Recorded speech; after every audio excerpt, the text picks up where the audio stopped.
Chairman. Thank you, Senator Feinstein. Senator Rubio. Thank you. Thank you for all for being here. Mr. Stretch, I want to ask you, and it relates to all this in the following way, but let me work there. Guo Wenwei is a whistleblower and a critic of the Chinese government.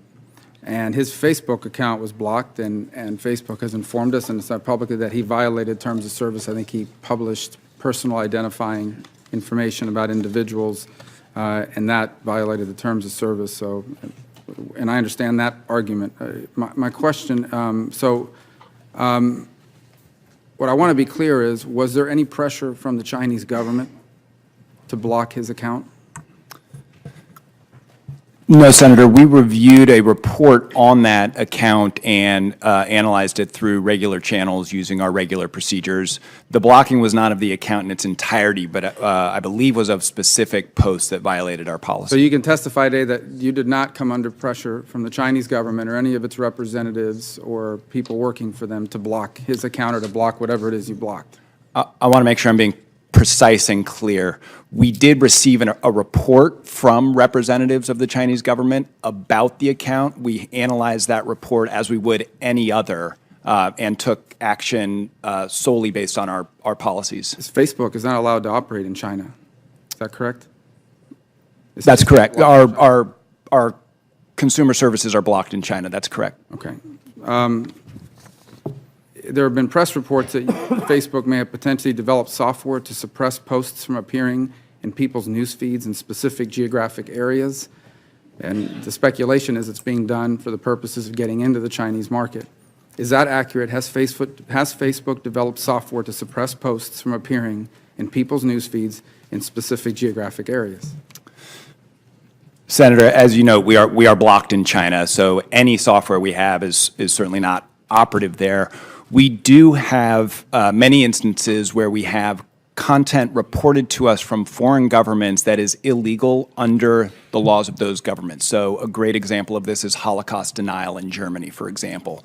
And our position with respect to reports like that is if there is content that's visible in a country that violates local law and we're on specific notice of that content, we deploy what we call geo-blocking or IP blocking so that the content will not be visible in that country, but remains available on the service. Criticizing a government is illegal in that country. You have the capability to block them from criticizing the government and thereby gaining entry into that country and being allowed to operate.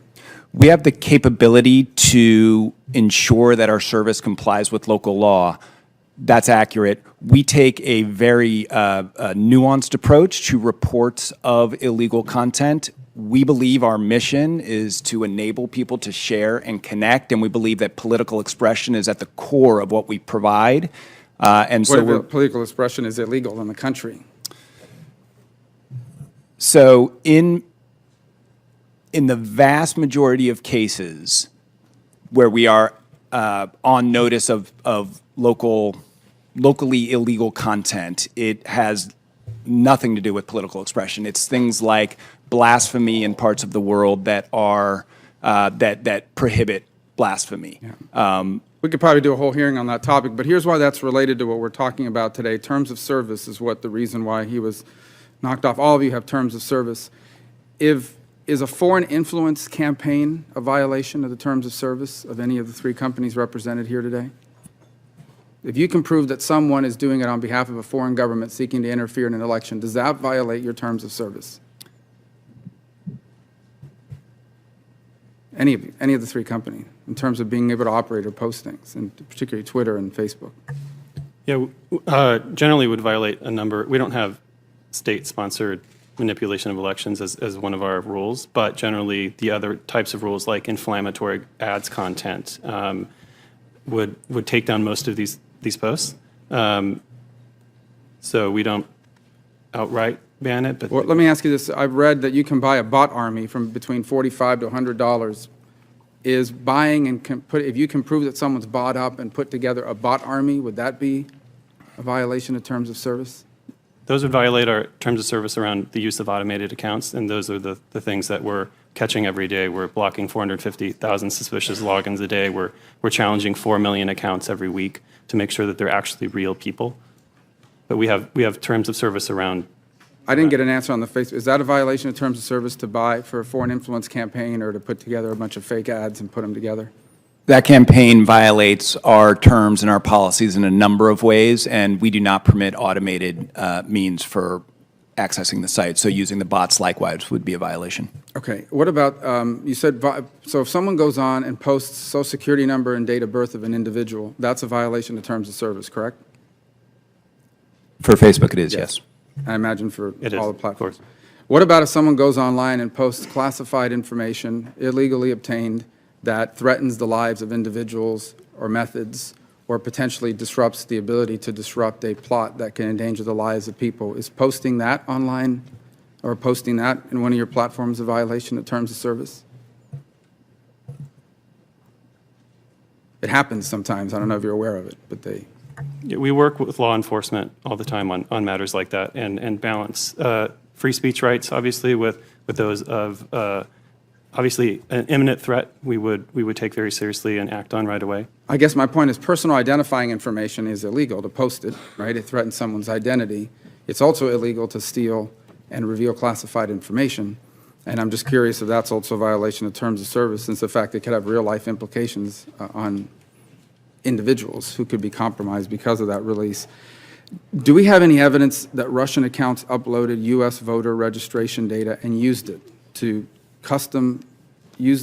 conjunction with custom audiences to target specific voters by name? Do any of you have any information that registered voter data was uploaded and used to customized advertising or messaging to individual voters? We haven't seen evidence of that so far. The same is true for Facebook. And my last question is, the scope of this was not limited to 2016 or even the presidential race. As an example, I think with the help of some of the companies here, we've identified Being Patriotic, LGBT United, United Muslims of America, Stop AI, Heart of Texas, all were used to attack my campaign during the primary. What's interesting, though, is on the 3rd of July and on the 8th of August, after the primary, but when I chose to run for re-election, one of those, LGBT United, attacked again. So my point being, these operations, while we're talking about the 2016 presidential race, they're not limited to 2016, and they were not limited to the presidential race, and they continue to this day. They're much more widespread than one election. It is about our general political climate. Is that correct? I would certainly agree with that statement, Senator. Okay. Thank you. Senator Wyden. Thank you, Mr. Chairman.